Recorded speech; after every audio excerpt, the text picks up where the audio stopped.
Yeah. And yeah, they did the Iran-Contra. Now what they're up to is delaying the election. So I don't know if OneCrime.com is a super trustworthy site, but legal experts erupt after Mike Pompeo says Bill Barr will determine whether to postpone the election. And Donald Trump's basic Thursday morning question about postponing the 2020 general election was given new life. Can a president delay the November presidential election, Mr. Secretary? Senator Tim Klein asked during a Senate meeting. Senator, I'm not going to enter into a legal judgment on that one on the fly this morning, Pompeo replied. You are one of the most highly trained and accomplished lawyers who are part of this administration, Kane summarized. Can a president delay a presidential election? To which Pompeo replied, in the end, the Department of Justice and others will make the legal determination.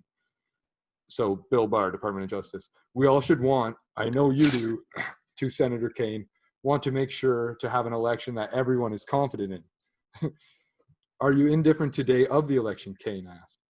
It should have been lawfully, Pompeo said. The end of his thoughts on the matter. So there was some pretty crazy stuff. The Constitution gives Congress the power to set a date for the election. Congress has already set a date, and states are going to run the election process like every other cycle. National Security Attorney Bradley P. Moss told Law and Crime in an email. Yeah. And then there was some tweets on the response referring to different parts of. I don't know if it was, I guess it wasn't in that article. I thought it was later in that article. Maybe I was reading a different one, but it was basically explaining how, like, maybe I was listening to Bernie Sanders or something, but like, It's not really up to the federal government when elections happen. Like, every state votes for their representative. Yeah, exactly. It's up to the states. It really has nothing. He can't do that. Like, he can delay, I don't know, maybe like when the count happens, when it's over, he can try. It sounds like it's up to Congress, really. But when everyone votes is up to when they want to vote. Yeah. Can't stop that. Exactly. Crazy stuff there. But it is what it is, to be expected from these guys. Yeah. But yeah, for other news on Pompeo, also last week, which is crazy, this guy's really shaking the boat too. He's attacking China, saying the tide is turning. Pompeo called China's Communist Party the central threat of our times and lauded Trump's administration approach. So this was on Thursday last week. His country's dealings with China, saying there is international support for American policies, even as he was dismayed by the number of countries supporting Beijing's new security law. So we all know there's been rising tensions from Washington and Beijing with tit for tat stuff. Who knows what will happen with this whole TikTok thing, the Huawei thing, all these trade sanctions or tariffs, whatever you want to call them. Maybe China shouldn't have put their country so close to all our missiles. Yeah. But Pompeo's big thing is he noted the difficulty of forming an international alliance, given China's economical strength. He said he was surprised and dismayed at the number of countries that backed Beijing's crackdown on the autonomy of Hong Kong. Also, at the committee hearing, Pompeo declined to directly address reports that Russia offered bounties for killing U.S. soldiers in Afghanistan. The proper people have been aware of every threat to our soldiers on the ground in Afghanistan. See, that annoys me. It's like the United States does that all the time. Like, what the fuck? We're out trying to kill as many Russian soldiers too through terrorist affiliates. It's not a secret. I don't know why they run these stories just to trick people who have no idea.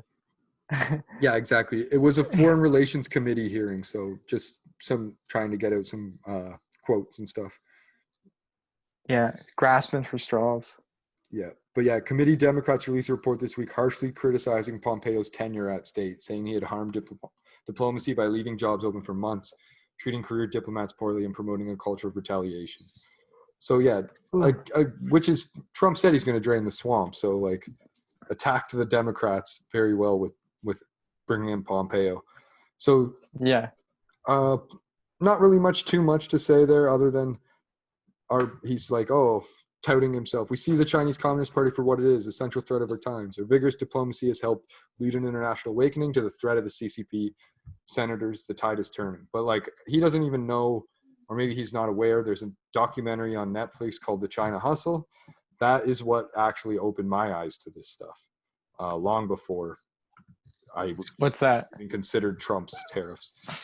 There's a Netflix documentary called The China Hustle. Oh, you're just saying you've seen them as the largest threat for a long time? I think everyone has.